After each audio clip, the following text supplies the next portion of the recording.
your wedding day, I believe, is the most important day to be yourself. What happens when the parents become involved? The mom, in this case, becomes involved, and perhaps the mom also has a say. So for her, this was very meaningful because for her it was about a story of purity. She said purity and purpose. The fittings, they didn't come for like most of the fittings, and then they come towards the end. So when he sees the groomsmen, like he's like, no, these guys are outshining me. Sometimes jobs don't turn out the way you want. Sometimes it's your fault, sometimes it's the fault, sometimes it's a combination of both. There has to be a balance between like what he envisions for himself and then what also like the fiancé is envisioning for him. Something about women, we are very conscious about our bodies. Yeah, like every woman, even like the person who has the ideal, let me put that in quotes, ideal body, will always come and say, oh, I don't like my arms, oh, I don't like this, I don't like that.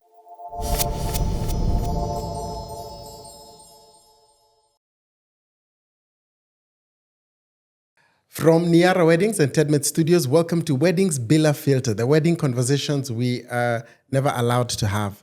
This is a podcast where we talk honestly about what really happens behind weddings in Kenya and in Africa.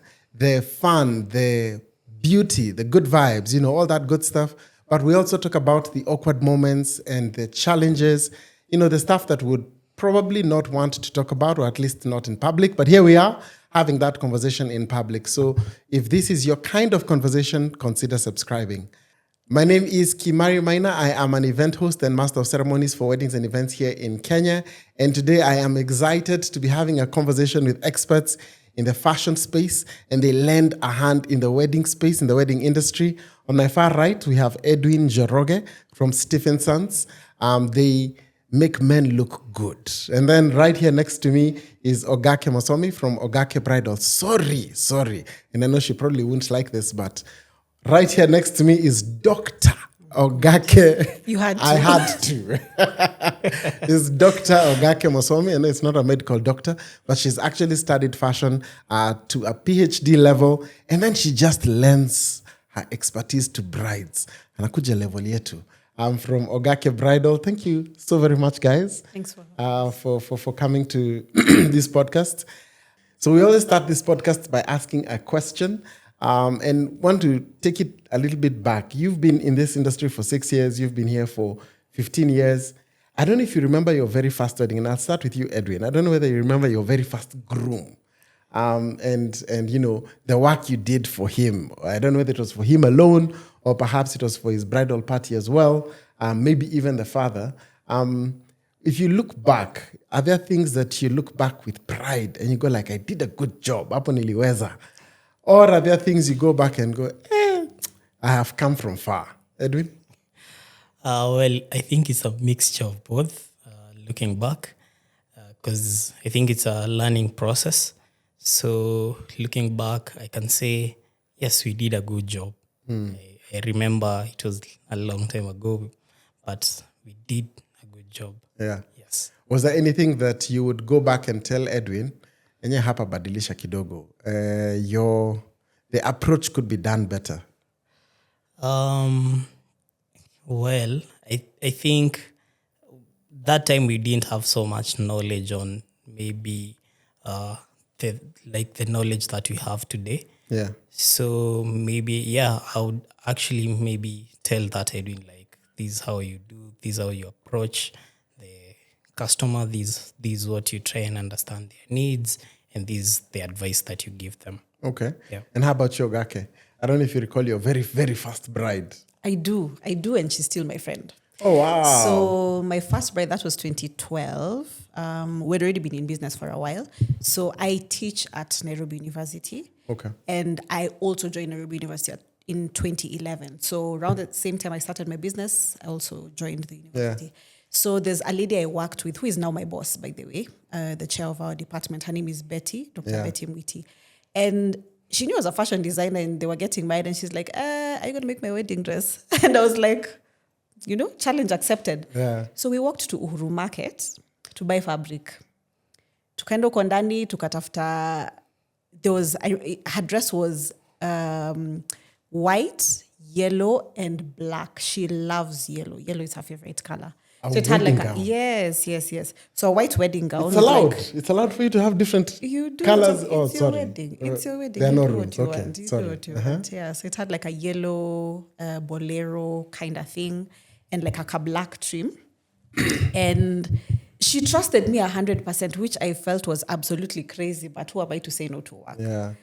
I charged her 11,000 shillings. Wow. Betty, wherever you are, you still owe me money. But yeah, it was a challenge. Yeah. But I was grateful that somebody actually saw that in me. Yeah. And I think it was the beginning of me transitioning fully into the bridal space. Yeah. Yeah.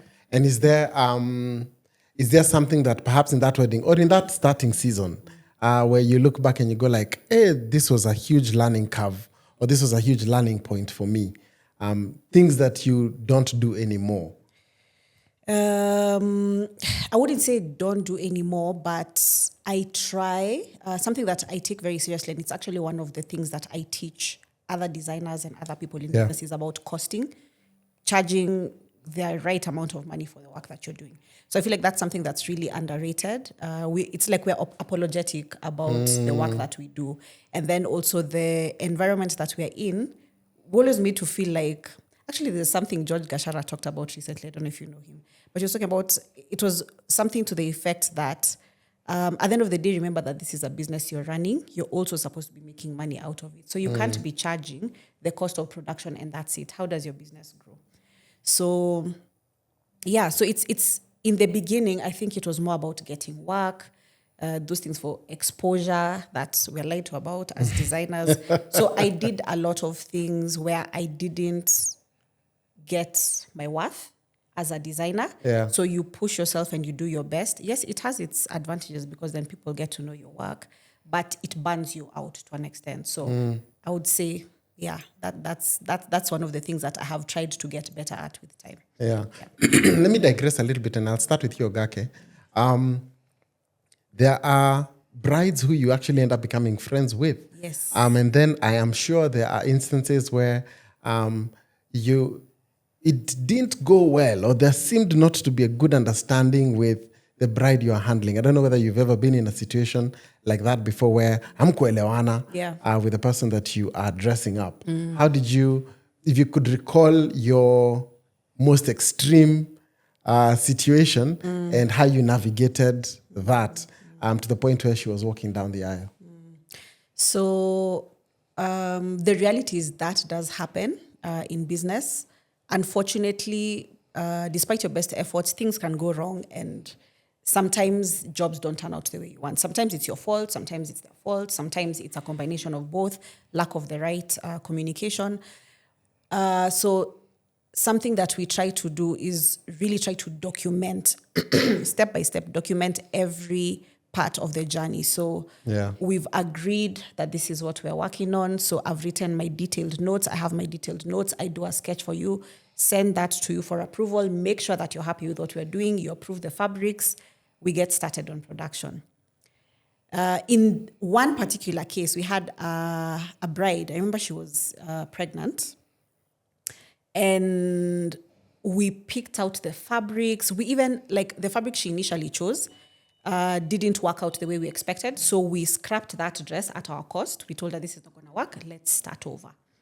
She selected a particular lace, which she later on changed her mind about. And we've already bought the lace. Mind you, that's not even fabric in my stock. So we've bought lace. You've approved the lace. You've done 2 fittings. Then now she decides she doesn't like the color of the lace. We're like, okay, so now what do we do? Thankfully, we had documented everything.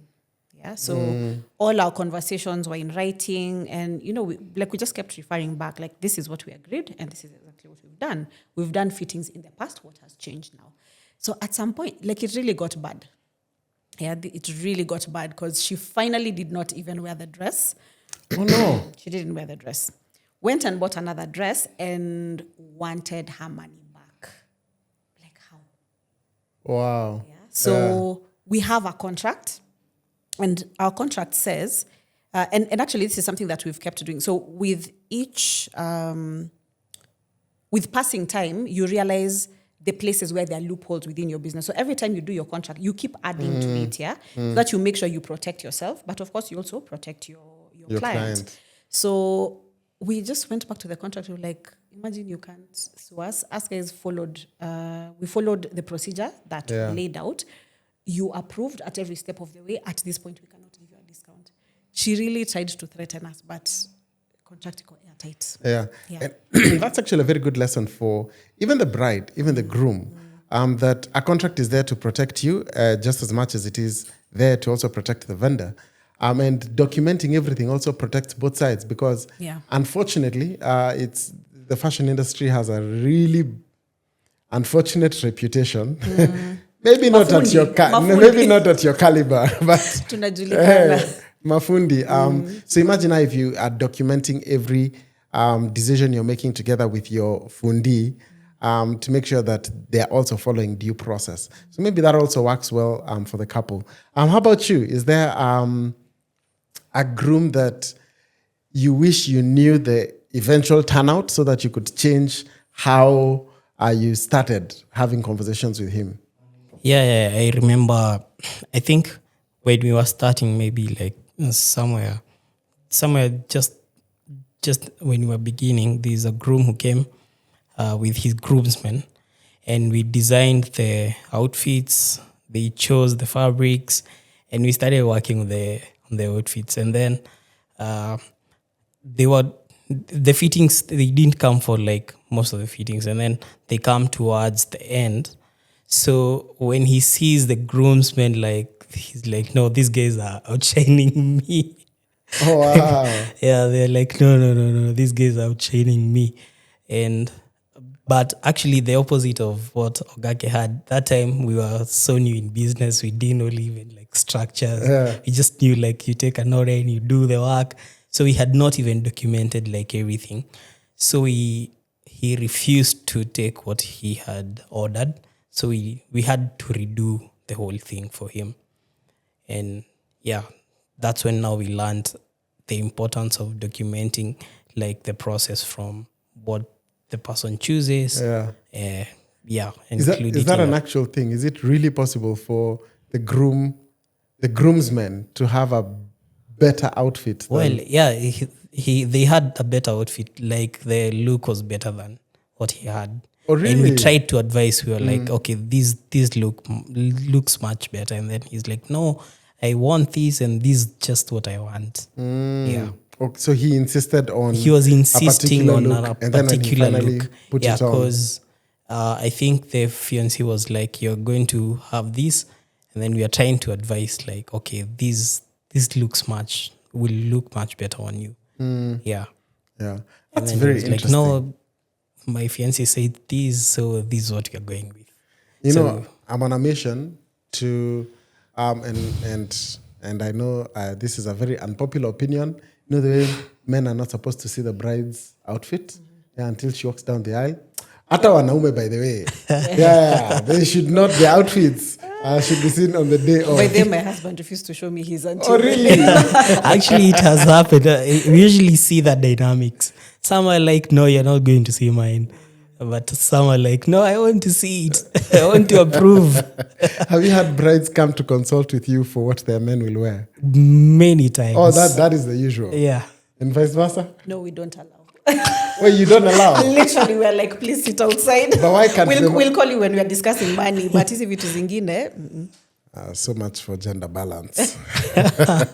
I'm curious though. You know, there are moments when everything usually comes together: the outfit, the fit, even the confidence when someone puts on their outfit. Tell us about a time when you looked at your work and felt genuinely proud at what you had done, and you're like, you know, this is why we do what we do, and this is why we will pick on the next 10 or so clients. And I'll start with you, Ogake. Generally proud. Okay, I think, let me not peg it to a particular bride, but I think when we are able to, something about women, we are very conscious about our bodies. Yeah, like every woman, even like the person who has the ideal, let me put that in quotes, ideal body will always come and say, oh, I don't like my arms. Oh, I don't like this, I don't like that. So when you find that woman who has, like a deep insecurity about something that she's not and something she's not comfortable about, and you're able to bring out the best of her, and she feels happy and she feels confident. For me, those are the moments. Yeah, it's very easy to make a gown for somebody who has a 28 waist and a 40 hip, and but the brides who really have certain insecurities, which again, it's all of us, but some more than others. Or even you find, I remember we had a bride who had, what do you call it? A prosthetic. No. I think she had a mastectomy. Okay. Yeah, so she was using a prosthetic. So, like, it really matters in those instances that you're able to really make them look good. So I think those are the ones, those are the triumphs, those are the real triumphs. I am sure there are many moments where there are tears flowing after someone puts on their...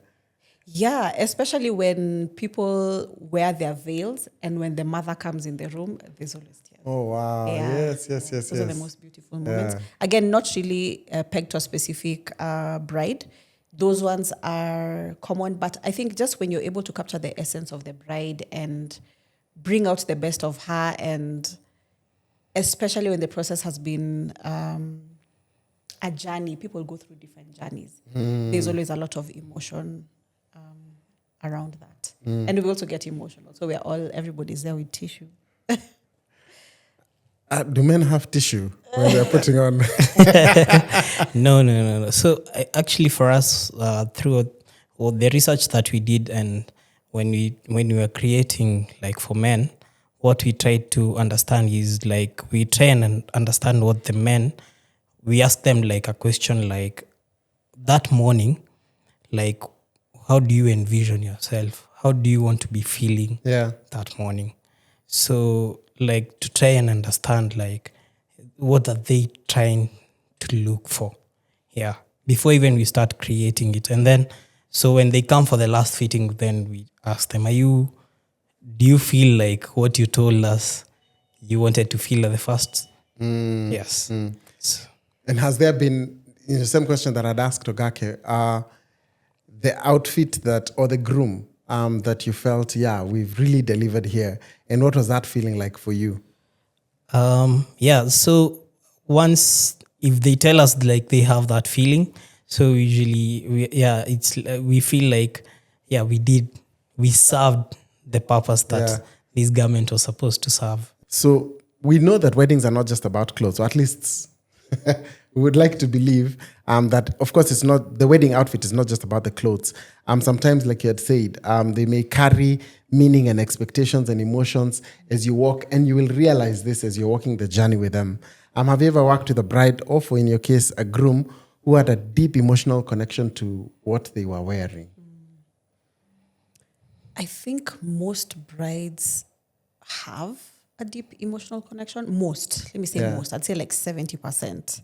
There are people who don't care either way, who never imagined themselves in a wedding gown, who didn't even want to do a white wedding. Those ones are there. But for real? Yes, they're actually there. They'll be like, I'm doing this for my parents, or the groom feels that it's important that we walk down the aisle, but me, I'd be happy to just go to ages and finish. Wait, let's pause there. Yes. So then for them, what do they just dress me up? Yeah. And they're okay with whatever? And those ads are usually hard, because I tell guys, when you're meeting someone for the first time, it's very difficult for me as a designer to tell you, wear this dress. I can tell you based on your body type, this style works. But I need to understand, like what he was saying. You need to understand deeply the essence, the aesthetic, the style of the wedding. So we have like a whole list of questions that we usually ask to help us understand who the person is. But we do like when somebody has an idea of what they want. But yes, there are brides who could care less about that white wedding. Wow. But there's one I think that stood out for me.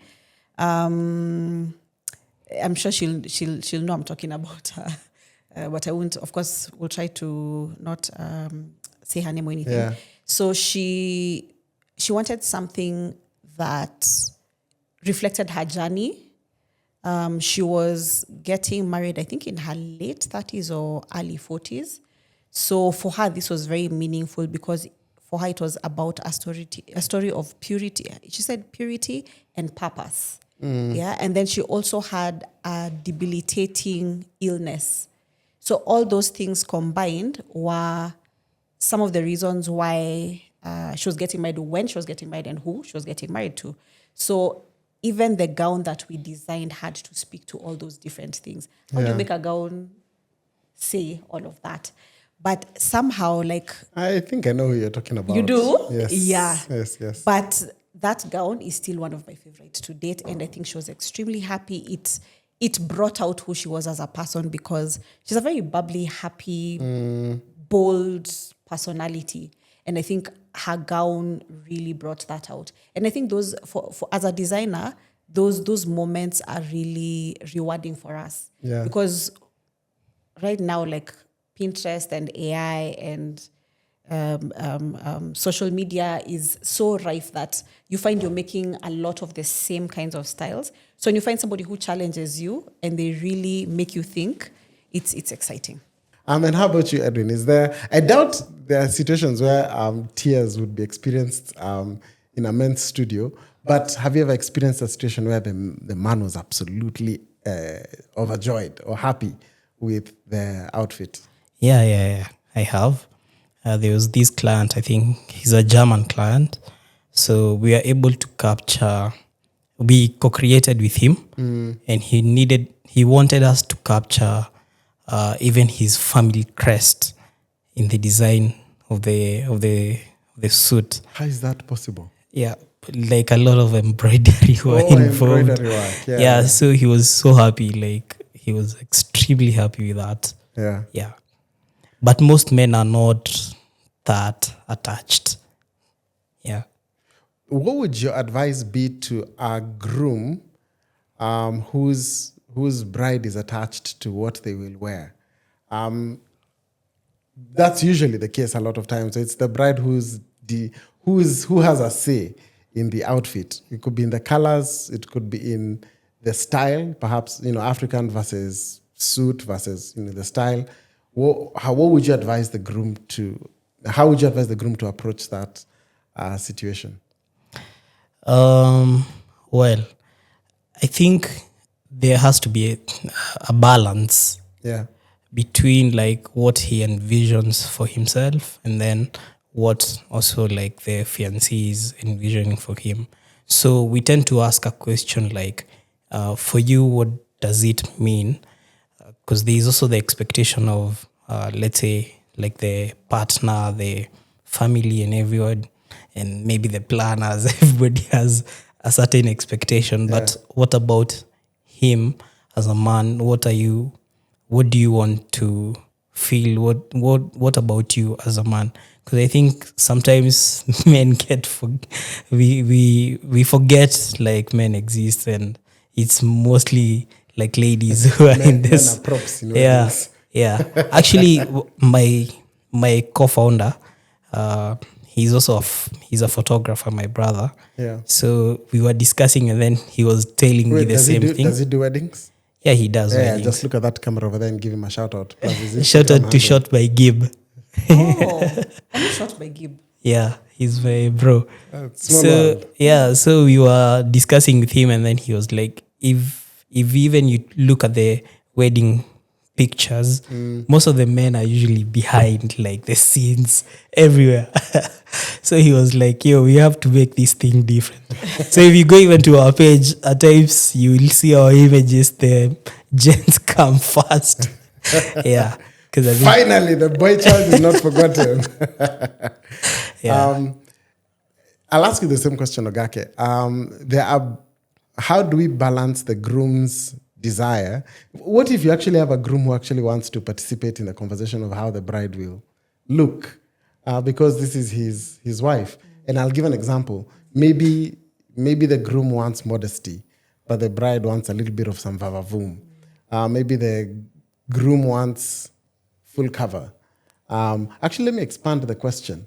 The family, perhaps, and their expectations to what the bride will wear versus what the bride wants to wear.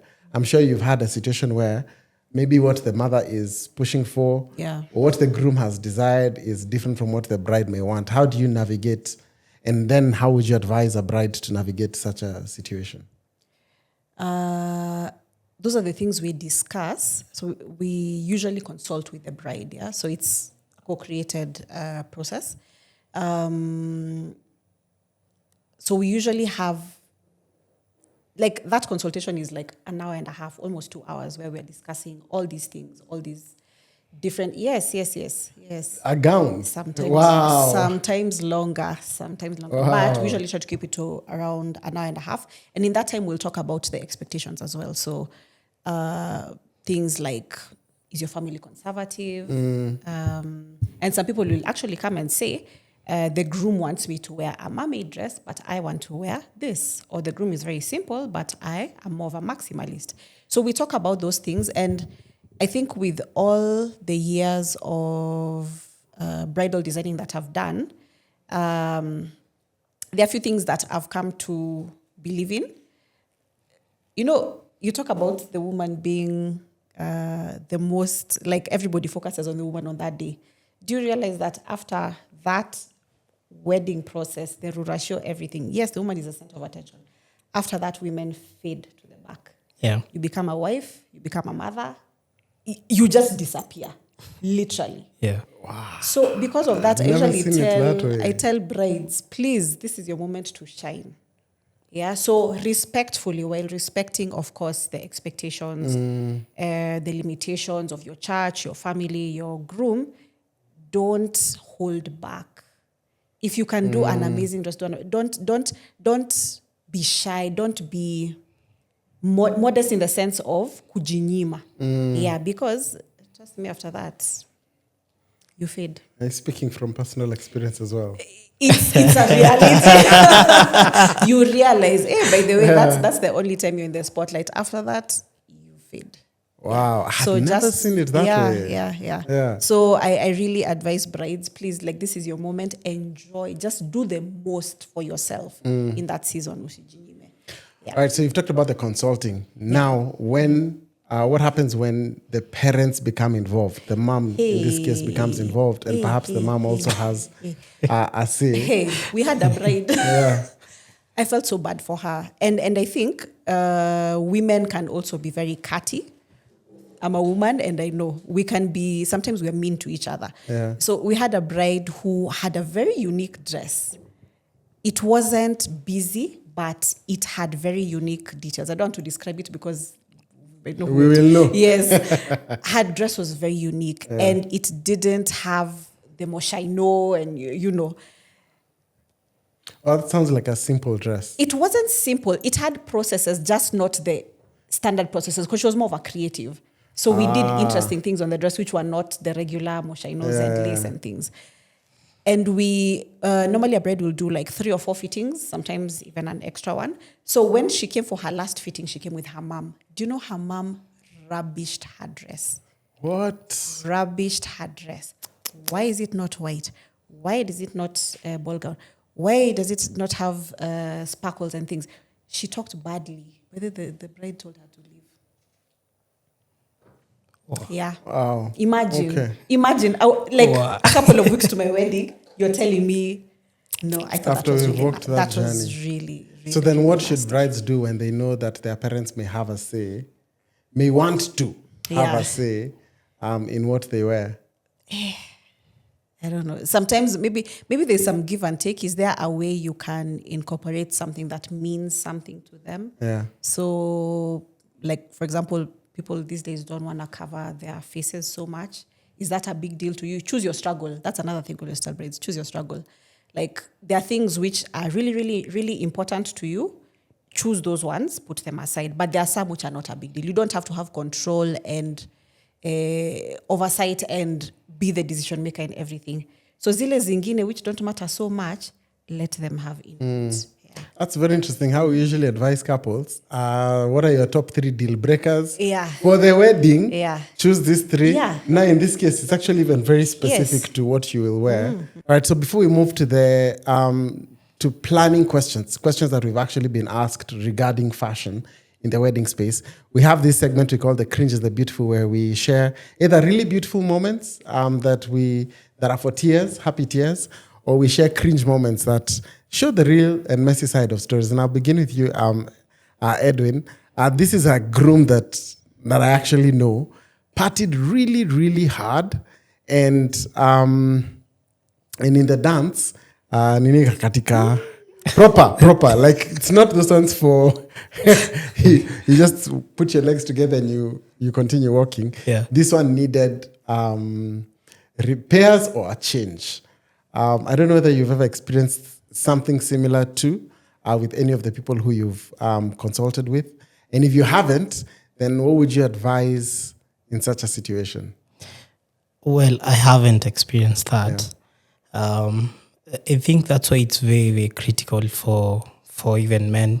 We usually have like different fittings, and then we try like, are you comfortable? Are you going to dance a lot? So yeah, you try and understand like even the activities that are going to happen. So when you're making the suit or maybe the trouser, you need to have like that. And also we usually advise them maybe to have like an extra pair. Always tell them like the best man is responsible to have an extra pair of a shirt and maybe a pants That's in the awesome. car. Yeah. Okay. Yeah. Wow. We usually advise them to Yeah. have like an extra Just in pair because case. you don't know what is going to happen. Yeah.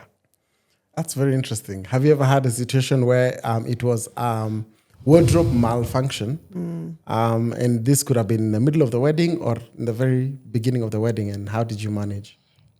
One that comes to mind, it wasn't actually our bride, but a wedding I attended, the veil came out. At what point? The wig. Oh no! It wasn't our bride, but that Oh, was... no. Yes. At what point? Now when they were... I think they were coming out of the The recession. yes, Coming out from the ceremony, dancing out. Yeah. Imagine. Wow. So awkward. So awkward. Wow. So And then what happened? I think they just had to like take a detour and go and fix everything. The good thing is, it's your close family and friends, so it's not I guess it shouldn't be such a big deal. It's a big I know. Because again, you can't redo your reception. Yeah. So that one I think was really weird. And hey, based on that, I just tell brides, these veils look amazing, but also make sure that it's well secured and talk to your stylist as you're choosing your veil. But also the one that happens maybe every 3 years, we'll have one. A zip can disappoint. Yeah, thankfully never when we're already in the wedding. Sometimes when they're zipping up, the zip can come apart. So it's usually good for the best maid or at least one of the bridesmaids to have like a repair kit. So just stitch the bride in case baadaye mtaenda kukata. Wow. That's just back to the veil and the yeah. That was fun. Yeah.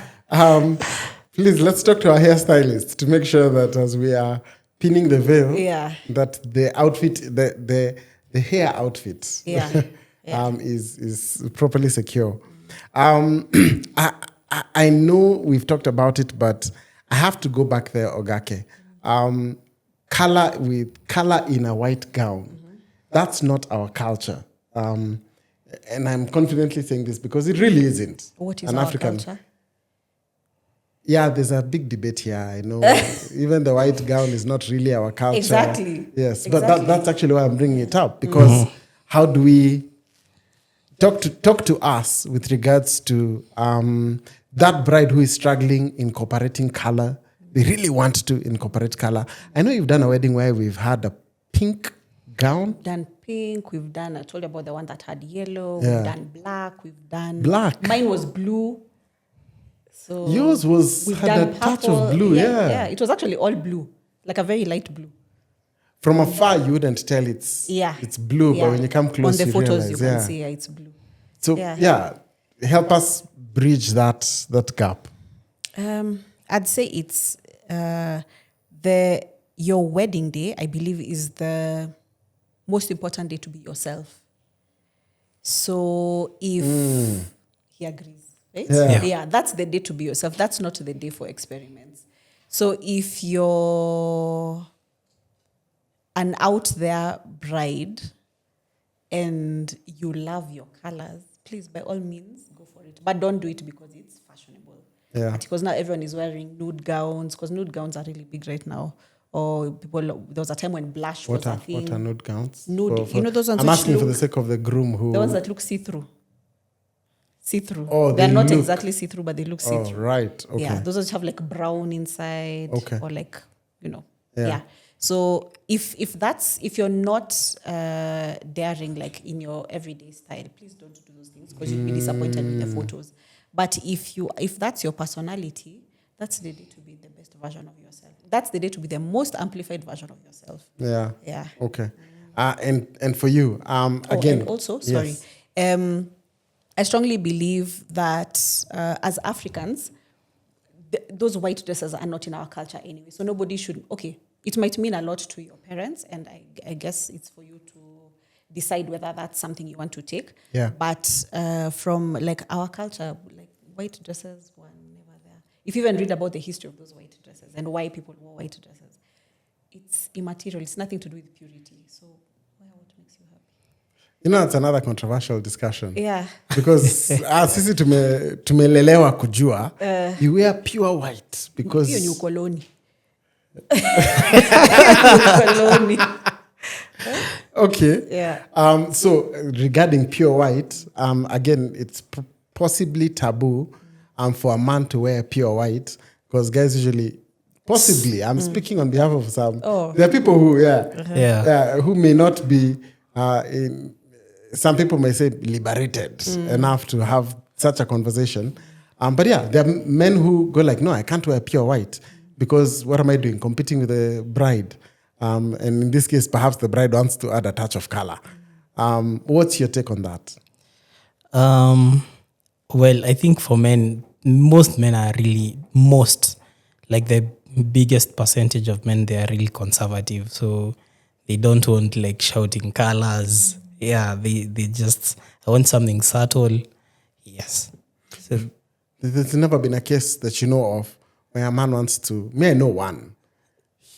Pure white, head to toe, down to the shoes. Pure no, white. we have never had such. Okay. This episode is made possible by Zania Weddings and Tedmade Studios.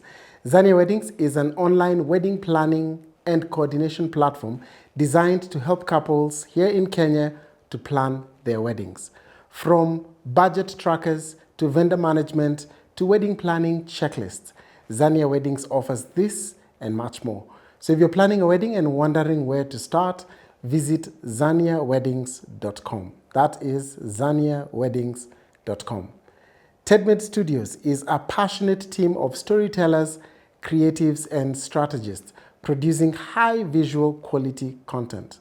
From podcasts like this to TV commercials and digital campaigns. If you're looking for a video production partner, look no further. Visit tedmadestudios.com. That's tedmadestudios.com. Let's move to the planning side of weddings. And I'll start with you, Edwin. When should a groom consult with you? When should he start, putting together his outfit for his wedding day? Is it a week, 2? Of course not. But is it a month, 2, 3 months, 2? What is the perfect sweet spot? Mostly we advise them an average of maybe 3 months. Yes. Okay. Yeah. Is there a particular reason?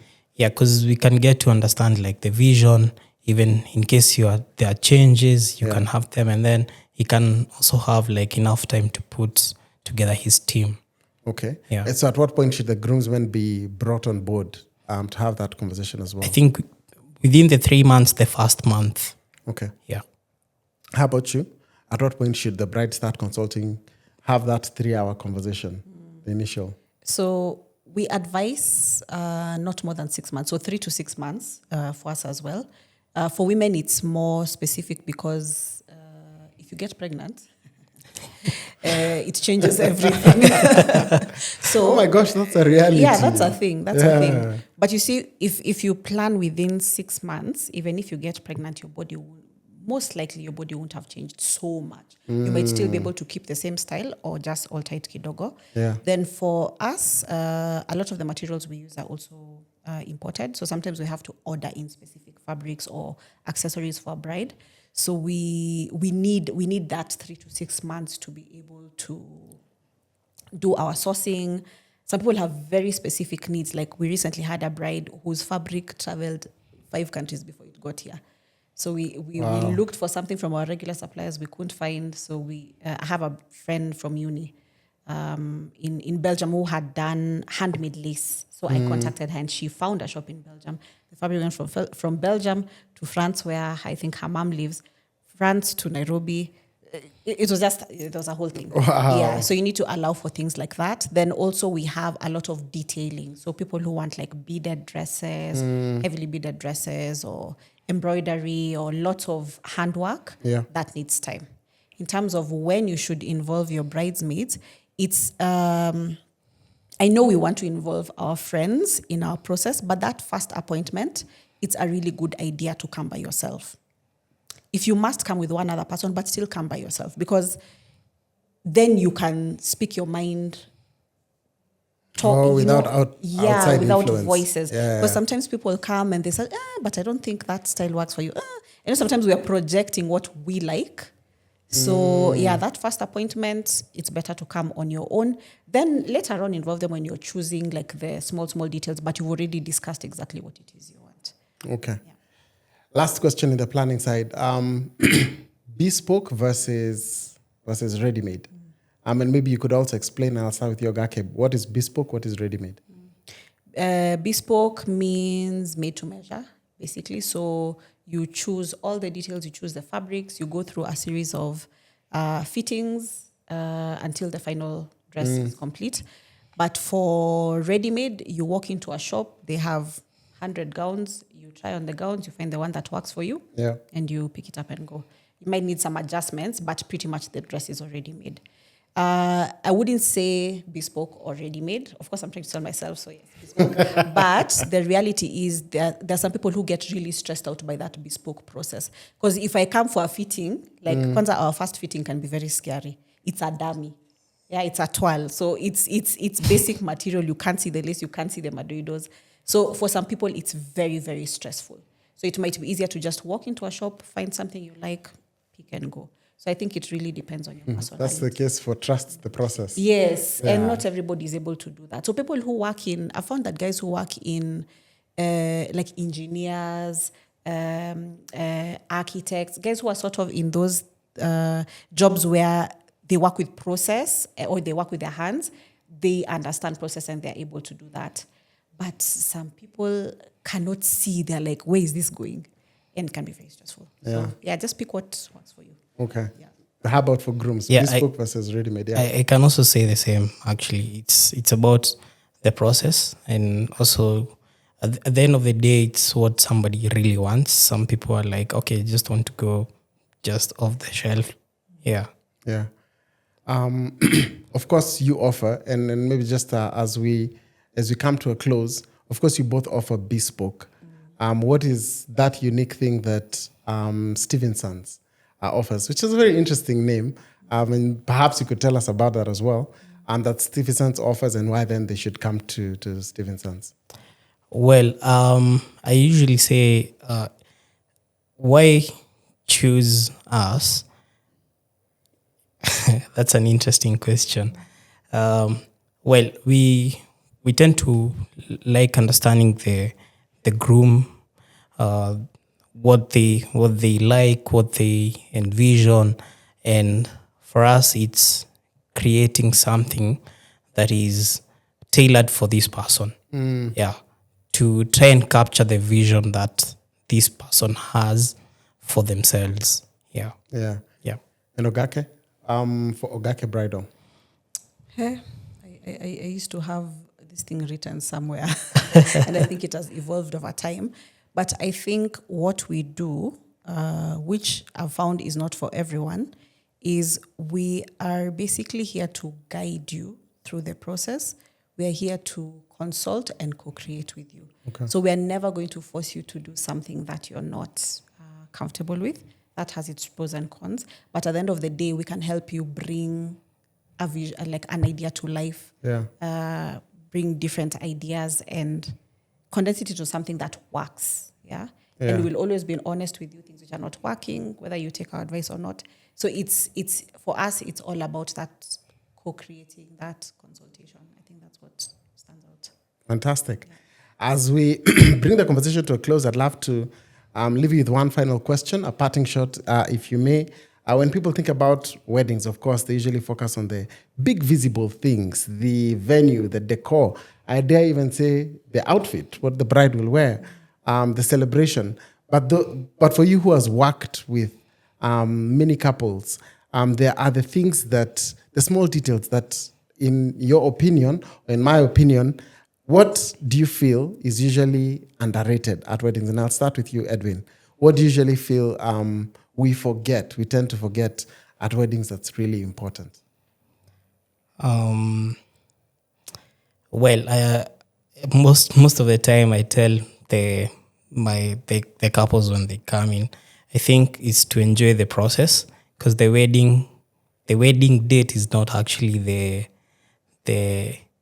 wedding, the whole wedding, the whole process from the time that you guys started planning it all the way. So try and enjoy that moment, because I think that is what brought to the day. Yeah. Yeah. Fantastic. How about you? I think what I was going to say is similar to what he's just said, and also linked to something that we were talking about earlier. I think it's important to be in the moment. You can be so invested in whether the flowers are perfect and this and this and this, or getting upset. I remember I got upset because I had wedding crashers at my wedding. So I was at the high table and I'm like, who is that person?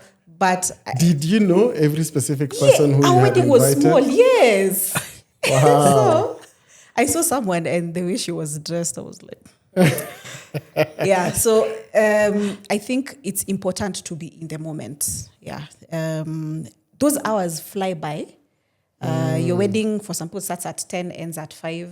As in, it flies by. You spend so much money, put so much effort over those months, and then it just zooms. So blink and it's done. Yeah. So those things which have not worked the way you want them to work, wachana nazo. Just be in the moment, enjoy everything. Yeah. Couldn't have found a better way to close the show. Be in the moment during the planning process itself. Enjoy every day leading up to the wedding day. And then on the wedding day, remember to not forget to remain in the moment. Remove your planning hat and put on your VIP hat, because that day you are the guest of honors at your wedding. Put that on and enjoy each moment. Fantastic place to close. And I can't thank you guys enough for coming and gracing this show. Thank you very much, Daktari. Thank you very much, Edwin. Truly appreciate. And thank you as well for you who has watched to the very end of this episode.